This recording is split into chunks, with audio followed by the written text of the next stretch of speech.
Praise the lord అండి. నేటి దిన వాక్యం యేస్కేలు రాసిన గ్రంథం 36వ అధ్యాయం 11వ వచనం.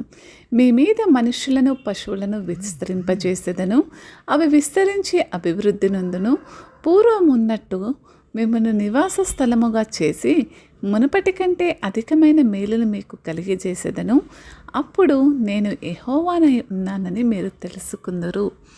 చిన్న ప్రార్థన చేసుకుందాం. మహాపరిశుద్ధుడగ దేవ, వాక్య మర్మములను మేము బహుబలముగా తెలుసుకొనుటకు మరి ఆత్మచేత మరి మేము ఈ వాక్యం యొక్క మర్మమును గ్రహించుకొనుటకు మాకు సహాయం చేయండి.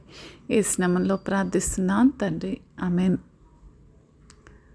చూడండి, దేవాతి దేవుడు ఇక్కడ యేస్కేలు గ్రంథం ద్వారా ప్రత్యేకంగా బబులోనులో ప్రవాసంలో నివసిస్తున్న ఇశ్రాయేలుకు యేస్కేలు ప్రవక్త ఇక్కడ ఒక ఆశ మరియు పునరుద్ధరణ సందేశాన్ని అందిస్తున్న ఒక భాగంగా చూడవచ్చు.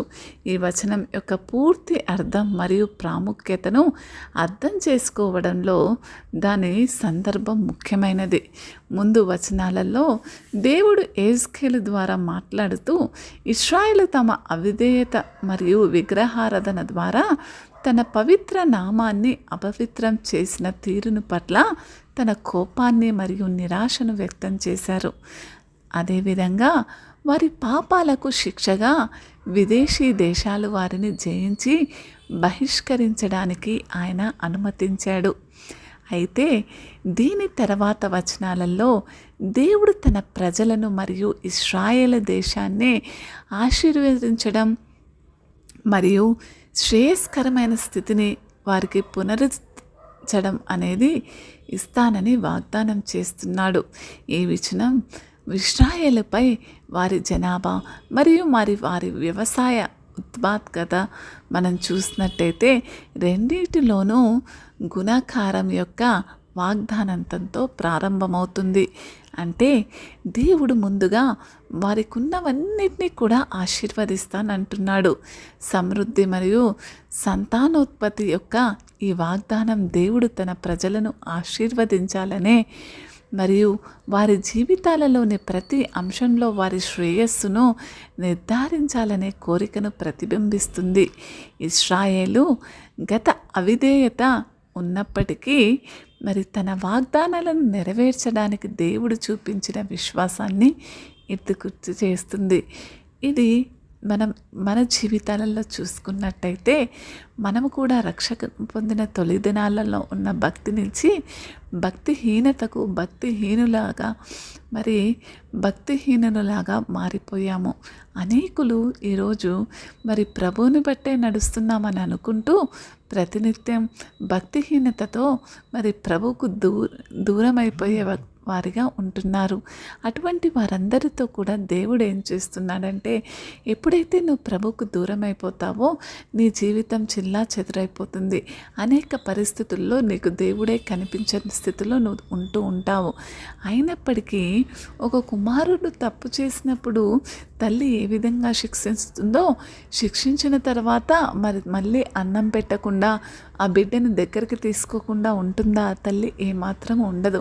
అదేవిధంగా ప్రభువు కూడా తన దగ్గర నుంచి దూరమైన పిల్లలను సరిచేసుకోవడానికి చిన్న మొల్లు పెట్టి మళ్ళీ వారికి కావలసినవన్నీ కూడా నేను అందిస్తాను అని దగ్గరికి తీసుకుంటున్నాడు. ఈ వచనంలోని మనం తర్వాత భాగం కనుక చూసినట్టయితే మీ పాత ఆస్తులను మీరే స్థిరపరచుకోవాలనే దేవుని ఉద్దేశాన్ని ప్రకటిస్తుంది. ప్రవాసంలో నివసిస్తున్న ఇశ్రాయేలుకు ఈ పదబంధం లోతైన అర్థాన్ని కలిగి ఉంది. ఇది వారి స్వదేశానికి తిరిగి రావడాన్ని, వారి వారసత్వాన్ని పునరుద్ధరించడాన్ని మరియు వారి పూర్వ జీవన విధానాన్ని తిరిగి స్థాపించడాన్ని సూచిస్తుంది. నిజంగా మీలో కూడా అనేకులు కలిగి ఉన్నదంతా కోల్పోయామనుకుంటున్నారేమో. మీ ఆస్తి పోవచ్చు, మీ సంబంధాలు విచ్ఛిన్నమైపోవచ్చు, కుటుంబ సభ్యులతో సమాధానం లేని స్థితిలో ఉంటున్నారేమో. అయితే దేవాతి దేవుడు ఈరోజు మీ అందరికీ ఇస్తున్న వాగ్దానం ఏమిటంటే, మీరు మళ్ళీ వాటిని పునరుద్ధరించుకుంటారు. ఈ పునరుద్ధాన వాగ్దానం బహిష్కరించబడిన ఇశ్రాయేలుకు చాలా అర్థవంతంగా ఉంది. అదేవిధంగా అదే స్థానంలో ఉన్న హృదయం కలిగిన ప్రతి ఒక్కరికి కూడా ఇది ఎంతో సూటిగా మాట్లాడుతుందని భావిస్తున్నాను. దేవుడు మీకు మొదట్లో ఉన్నదానికంటే ఎక్కువ మేలు చేస్తానని అంటున్నాడు. అయితే ఇప్పుడు అతుక్కున్న మీ సంబంధాలు మునుపటి ప్రేమ కన్నా ఎక్కువ ప్రేమను చూపించగలుగుతాయి. తన ప్రజలు గతంలో అనుభవించిన దానికంటే ఎక్కువ ఆశీర్వాదాలు మరియు శ్రేయస్సును వారిపై కుమ్మరించాలనే దేవుని ఉద్దేశాన్ని ఇది శక్తివంతమైన ప్రకటనగా చూడొచ్చు. ఇశ్రాయేలుతో తన సంబంధాన్ని పునరుద్ధరించడంలో మరి తన అపరిమితమైన ప్రేమను మరియు కృపను ప్రదర్శించడంలో ఆయన తన అపరిమితమైన ప్రేమను మనకు ఎంతో సూటిగా ప్రకటిస్తున్నాడు. యోబు విషయంలో అదే జరిగింది కదండి. మరి ఎప్పుడైతే యోబు తనకు ఉన్నది యావత్తును కోల్పోయాడో మరి అంతకి రెండింతలు మళ్ళీ పొందగలిగాడు. అంతకి రెండింతలు సమాధానాన్ని పొందగలిగాడు. ఈ ఆశీర్వాదాలు మరియు పునరుద్ధరణ చర్యల ద్వారా ఇశ్రాయేలు ప్రజలు ఏమని తెలుసుకోవాలంటే, నీ జీవితంలో మళ్ళీ జరిగే ఈ మేలుల ద్వారా నువ్వేమని తెలుసుకోవాలంటే, నేనే ప్రభువునని తెలుసుకుంటారు అనే హామీతో ఈ వచనం ముగుస్తుంది. ఈ ప్రకటన తన ప్రజల మధ్య దేవుని విమోచన కార్యం యొక్క ఉద్దేశాన్ని నొక్కి చెబుతుంది. ఒకే నిజమైన దేవుడిగా ఆయన నిజమైన స్వభావం, శక్తి మరియు అధికారాన్ని బహిర్గతంగా చేస్తుంది. ఇశ్రాయేలు దేవుని సార్వభౌమత్వాన్ని గుర్తించి అంగీకరించాలని మరియు ఆయన వాగ్దానాలకు విశ్వాసం మరియు విధేయతతో ప్రతిస్పందించాలని ఇది ఒక పిలుపుగా ఉంది. అయితే చూడండి, దేవుని విశ్వసనీయత అనే ఇతివృత్తాలను సూచిస్తుంది.